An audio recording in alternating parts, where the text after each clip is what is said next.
Segunda parte. Uma sessão com Luiz. Capítulo 2. Qual é o problema? É seguro olhar para dentro. Meu corpo não funciona.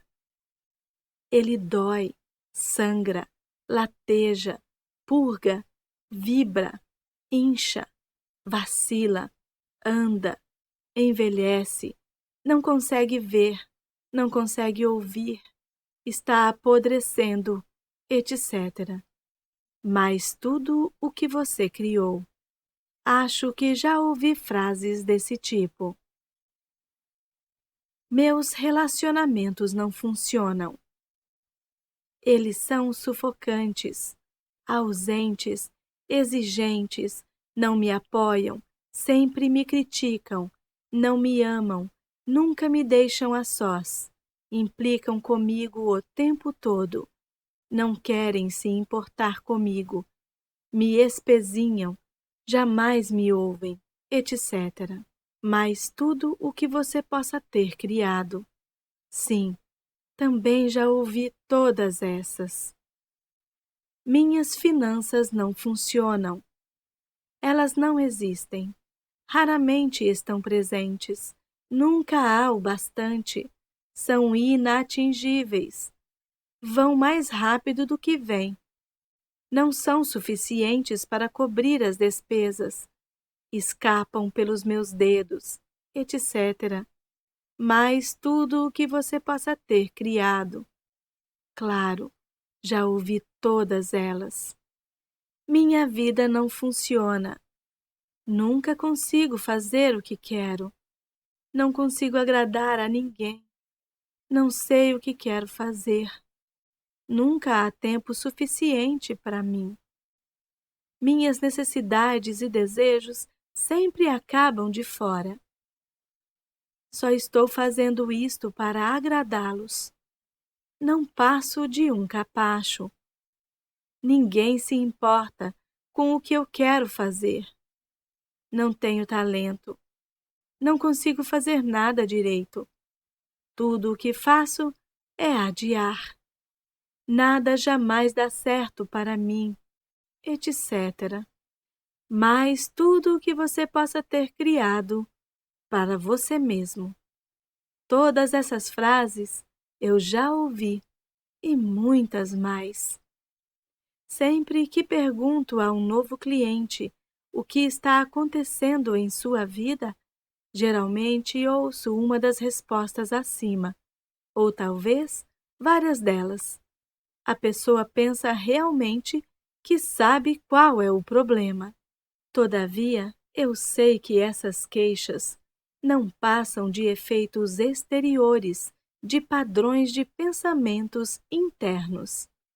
Sob eles, existe um padrão mais profundo, mais fundamental, que é a base de todos os efeitos externos. Presto atenção às palavras que as pessoas usam quando respondem a algumas perguntas básicas como: o que está acontecendo em sua vida? Como anda sua saúde? Como você ganha a vida? Gosta do seu trabalho? Como andam suas finanças? Como é sua vida amorosa? Como terminou seu último relacionamento? E o relacionamento antes desse, como terminou? Faça um resumo breve de sua infância. Observo as posturas corporais e os movimentos faciais, porém, acima de tudo, realmente presto atenção às palavras que dizem. Pensamentos e palavras criam nossas experiências futuras. Enquanto ouço-os falar, posso realmente compreender por que tem esses problemas em particular. As palavras que emitimos dão indicação de nossos pensamentos interiores. Às vezes, as palavras usadas não combinam com as experiências descritas. Então, sei que ou eles não têm consciência do que realmente está acontecendo, ou estão mentindo para mim? Qualquer uma dessas alternativas é um ponto de início e nos dá a base da qual podemos começar.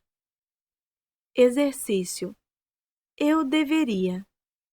Meu passo seguinte é dar aos meus clientes papel e caneta e pedir-lhes que escrevam no alto da página eu deveria. Eles terão de escrever 5 ou 6 modos de terminar a sentença. Alguns acham difícil começar e outros têm tanto a escrever que encontram dificuldade em parar.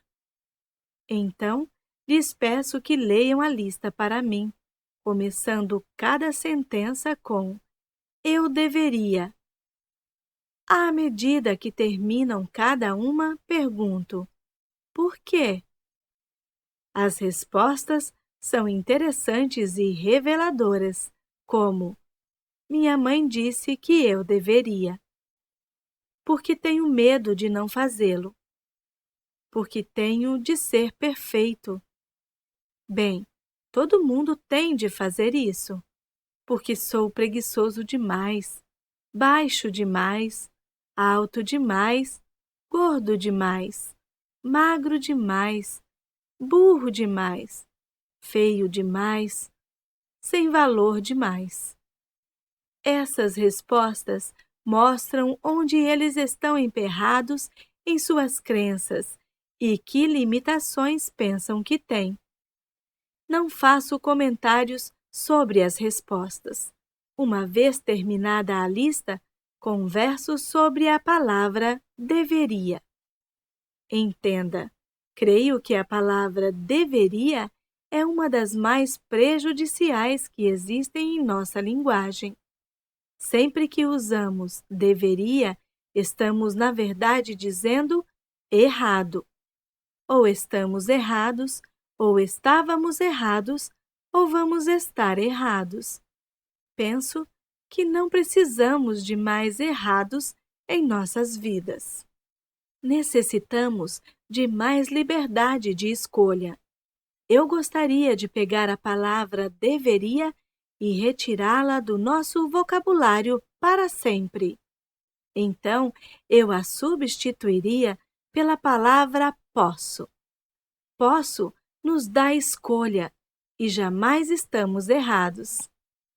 Depois dessa conversa, eu peço aos clientes para relerem a lista, só que desta vez começando cada sentença com: se eu quisesse de verdade, poderia, o que lança uma luz inteiramente nova sobre o assunto. À medida que eles vão terminando cada sentença, pergunto delicadamente: e por que você não fez isso? As respostas, então, são bem diferentes. Porque não quero. Tenho medo. Não sei como. Porque não sou bom o bastante, etc. Muitas vezes descubro que eles estiveram se repreendendo por anos a fio por algo que, para começar, jamais quiseram fazer, ou então que esteve se criticando por não fazer alguma coisa quando nunca tiveram ideia de começar. Muitas vezes, trata-se de algo que alguém disse que eles deveriam fazer. Quando tomam consciência disso, podem tirar a coisa da lista deveria. E que grande alívio!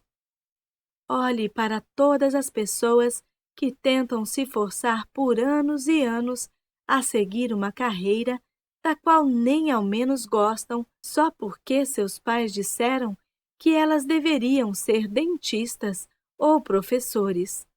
Quantas vezes nos sentimos inferiores porque nos disseram que deveríamos ser mais inteligentes, ricos ou criativos do que algum parente?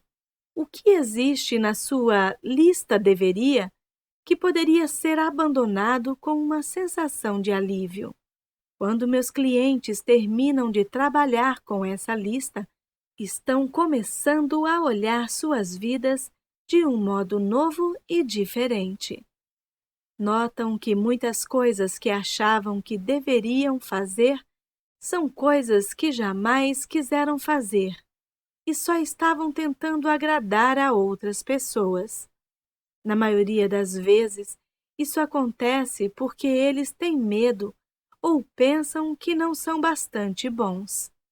O problema agora começou a mudar. Comecei o processo de soltar a sensação de estar errado, porque a pessoa não se adapta a padrões de outras criaturas. Em seguida, passo a explicar-lhes minha filosofia de vida, que está apresentada no capítulo 1. Creio que a vida é, na realidade, muito simples. O que damos, recebemos. O universo apoia plenamente cada pensamento que escolhemos ter e acreditar nele. Quando somos pequenos, aprendemos como nos sentir sobre nós mesmos e sobre a vida através das reações dos adultos que nos cercam. Sejam quais forem essas crenças, elas serão recriadas como experiências à medida que crescemos. Todavia, estamos apenas lidando com padrões de pensamento, e o ponto do poder está sempre no presente. As modificações podem começar nesse instante. Amar o eu. Continuo explicando que não importam quais pareçam ser seus problemas. Só existe uma única coisa em que trabalho com todos: o amor ao eu. O amor é o remédio milagroso. Amar a nós mesmos é algo que realiza milagres em nós mesmos. Não estou falando sobre vaidade, arrogância ou convencimento, pois isso não é amor, mas somente medo. Falo sobre ter um grande respeito por nós mesmos e uma gratidão pelo milagre de nosso corpo e nossa mente. Amor, para mim, é apreciação a tal ponto que ela enche meu coração ao máximo e extravasa. O amor pode tomar qualquer direção. Posso sentir amor por o processo da vida em si, a alegria de estar viva, a beleza que vejo, outra pessoa, o conhecimento, o processo da mente, nossos corpos e o modo como funcionam, animais, aves, peixes, a vegetação em todas as suas formas, o universo e o modo como funciona. O que você pode acrescentar a essa lista? Vamos dar uma olhada em algumas das formas de não amarmos a nós mesmos. Censuramo-nos e criticamo-nos de maneira interminável. Maltratamos nossos corpos com alimentos errados, álcool e drogas. Escolhemos acreditar que não somos merecedores de amor. Temos medo de cobrar um preço razoável pelos nossos serviços. Criamos doenças e dor em nossos corpos. Adiamos fazer coisas que nos beneficiariam. Vivemos no caos e na desordem. Criamos dívidas e fardos. Atraímos amantes e parceiros que nos diminuem. Quais são algumas das suas próprias formas? Se de alguma maneira negamos nosso bem, trata-se de um ato de não nos amar. Lembro-me de um cliente que usava óculos. Um dia, desprendemos um velho medo de infância. No dia seguinte, ao acordar, ela achou que as lentes de contato a estavam incomodando demais. Tirou-as, olhou à sua volta e descobriu que sua vista estava perfeita. Todavia, minha cliente passou o dia inteiro dizendo: "Não acredito, não acredito." No dia seguinte, voltou a usar lentes. A mente subconsciente não tem senso de humor. Não conseguiu acreditar que havia criado a visão perfeita. A falta de autovalorização é uma outra expressão do não amar a nós mesmos. Tom era um artista muito bom e tinha alguns clientes ricos que lhe pediram que decorasse uma ou duas paredes em suas casas. Mesmo assim, ele estava sempre atrasado no pagamento de suas contas, pois seus orçamentos originais nunca eram suficientes para cobrir o tempo envolvido na conclusão do trabalho. Ora, qualquer um que presta um serviço ou cria um produto único pode cobrar o preço que quiser. Pessoas de posses adoram pagar muito pelo que querem, pois isso valoriza mais o objeto em questão. Vamos a mais exemplos. Nosso parceiro está cansado e mal-humorado. Imaginamos o que nós fizemos de errado para causar isso. Alguém nos convida para sair uma ou duas vezes e depois não telefona mais. Pensamos que deve haver algo de errado em nós. Nosso casamento termina e temos certeza de que nós somos um fracasso. Nossos corpos não são similares aos que aparecem em revistas como Gentleman's, Quarterly ou Vogue, e nos sentimos inferiores. Não fechamos a venda ou conseguimos o papel e ficamos certos de que não somos bastante bons. Temos medo da intimidade ou de deixar alguém se aproximar demais, de modo que procuramos sexo anônimo. Não conseguimos tomar decisões porque temos certeza de que elas serão erradas. Como você expressa sua falta de autovalorização? A perfeição dos bebês. Como você era perfeito quando era bebezinho.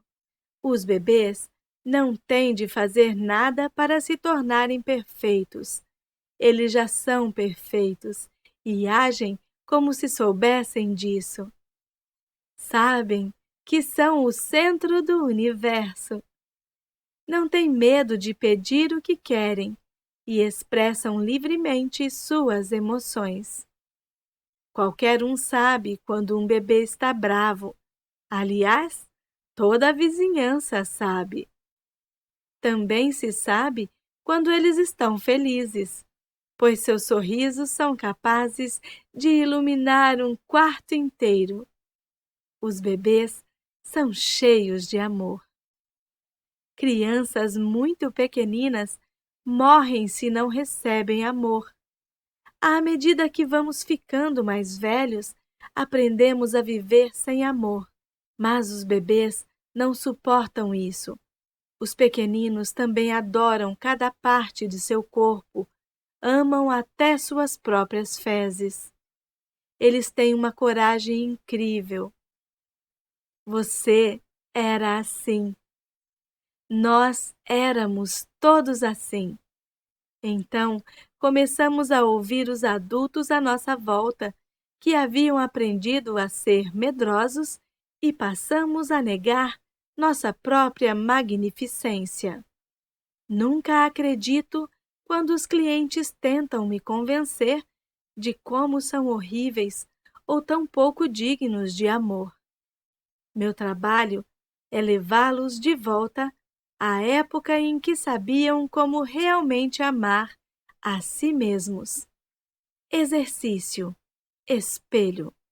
Peço ao cliente para pegar um espelho pequeno, olhar bem nos olhos, dizer seu nome e depois: eu o amo e o aceito exatamente como você é. Esse exercício é extremamente difícil para muitas pessoas É raro eu obter uma reação tranquila, muito menos um pouco de alegria com essa prática. Alguns choram ou ficam com olhos marejados. Outros se enfurecem. Outros ainda menosprezam suas feições ou qualidades. Uns poucos afirmam que não conseguem. Cheguei a ver um homem atirar o espelho para longe e querer fugir. Precisei trabalhar meses seguidos com esse cliente, até ele poder começar a relacionar-se consigo mesmo no espelho. Por muitos anos, eu olhei no espelho apenas para criticar o que eu via nele. Hoje, quando me recordo das intermináveis horas que passei acertando as sobrancelhas, tentando me tornar razoavelmente aceitável, acho graça. Lembro-me bem do medo que eu sentia de olhar dentro dos meus próprios olhos. No meu trabalho, esse exercício me mostra muito. Em menos de uma hora, sou capaz de atingir o âmago da questão sob o problema externo. Quando se atua apenas no nível do problema, gastam-se horas intermináveis trabalhando em cada detalhe, e no instante em que tudo parece arrumado, ele brota num outro lugar qualquer. O problema raramente é o verdadeiro problema. Ela vivia preocupada com sua aparência, em especial com os dentes. Estava sempre trocando de dentista, achando que o último só a fizera parecer pior. Resolveu fazer plástica no nariz, mas o resultado foi ruim. O fato era que cada profissional estava refletindo sua crença de que ela era feia. Seu problema não era a aparência, mas o fato de que estava convencida de que havia algo de errado nela. Outra mulher tinha um mau hálito terrível e as pessoas achavam desagradável ficar perto dela. Ela estudava para ser ministra de igreja e seu comportamento exterior era pio e espiritual. Todavia, sob ele havia uma furiosa corrente de raiva e inveja que explodia às vezes quando essa mulher achava que alguém poderia estar ameaçando sua posição. Seus pensamentos mais profundos eram expressos através do hálito, tornando-a ofensiva mesmo quando pretendia ser amorosa. Ninguém a ameaçava, senão ela mesma. Ele tinha apenas 15 anos quando a mãe o trouxe a mim, porque o garoto estava com o mal de Hodgkin e haviam-lhe dado só 3 meses de vida. A mãe, como seria de esperar, estava histérica e era de difícil trato, mas ele era esperto e inteligente e queria viver. Estava disposto a fazer tudo o que eu mandasse, inclusive modificar o modo como falava e pensava. Os pais, separados, estavam sempre discutindo, e o garoto, na verdade, não tinha uma vida doméstica estável. E queria desesperadamente ser ator, e a perseguição da fama e da fortuna era muito maior do que sua capacidade de experimentar a alegria. Pensava que só seria aceitável e digno de valor se tivesse fama. Eu o ensinei a se amar e se aceitar, e ele ficou bom. Agora está amadurecido e atua com regularidade na Broadway, pois à medida que foi aprendendo a vivenciar a alegria de ser ele mesmo, abriram-se novos papéis para o seu talento. O excesso de peso é outro bom exemplo de como podemos desperdiçar muita energia tentando corrigir um problema que não é o verdadeiro. As pessoas frequentemente passam anos e anos lutando contra a gordura e continuam com excesso de peso. Afirmam que todos os seus problemas vêm porque elas são gordas. O excesso de peso é só um efeito exterior de um profundo problema interno. Para mim, ele é sempre o medo e uma necessidade de se sentir protegido.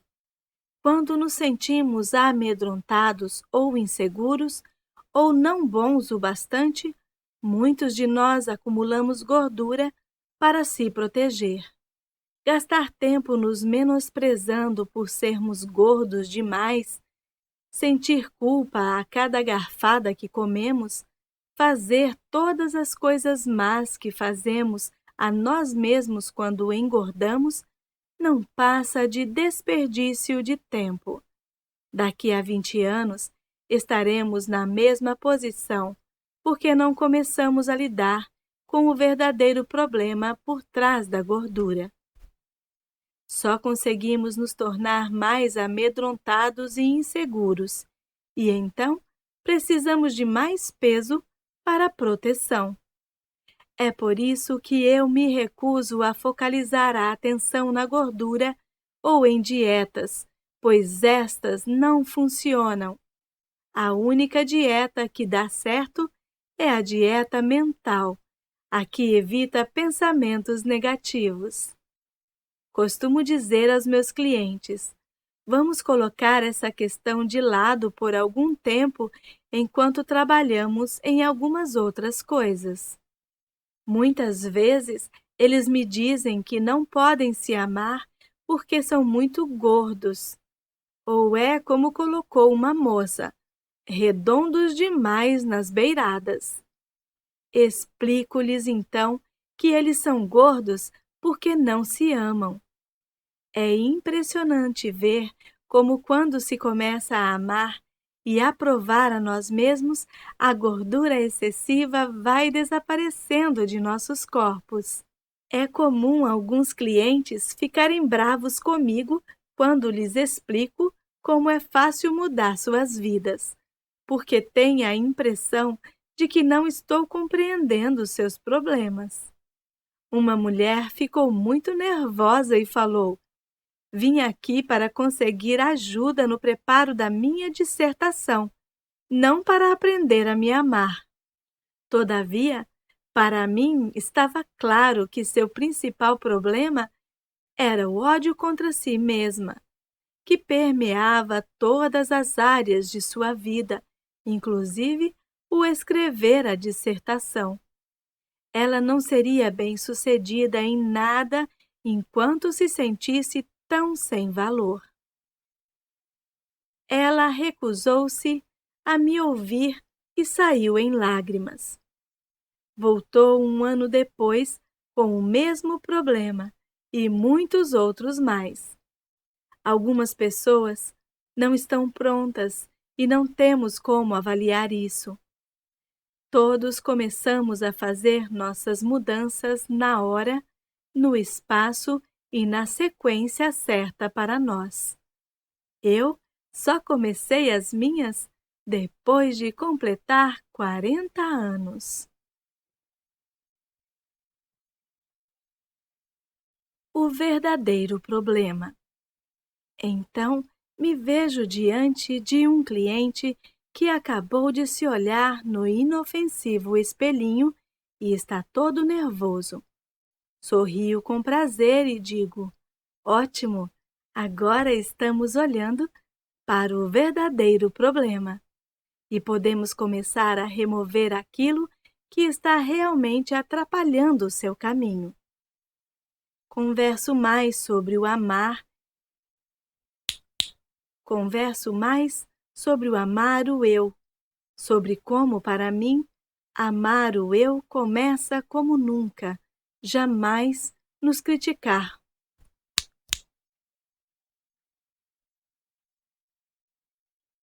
Sobre como, para mim, amar o eu começa com nunca, jamais nos criticar por nada. Observo o rosto de meus clientes quando lhes pergunto se costumam se criticar e suas reações. Observo o rosto de meus clientes quando lhes pergunto se costumam se criticar, e suas reações me dizem muito. Ora, claro que sim, o tempo todo. Não tanto como costumava fazer. Ora, como vou mudar se não me critico? Não é o que todos fazem? A esses últimos eu respondo: não estamos falando sobre todos, estamos falando de você. Por que você se critica? O que há de errado com você? Enquanto eles falam, vou escrevendo uma lista. O que dizem frequentemente coincide com sua lista deveria. Acham que são altos demais, baixos demais, gordos demais, magros demais, burros demais, velhos demais, jovens demais, feios demais. Os mais bonitos, em geral, respondem isso. Falam também que são vagarosos demais, apressados demais, preguiçosos demais, etc. e etc. Note como quase sempre é uma coisa demais. Finalmente, chegamos à fase primária. Finalmente chegamos à frase primária, quando dizem: não sou bastante bom. Viva! Viva! Finalmente encontramos o âmago da questão. Eles se criticam porque aprenderam a acreditar que não são bastante bons. Os clientes se admiram com a rapidez com que chegamos a essa descoberta. Agora, não precisamos mais nos preocupar com efeitos colaterais,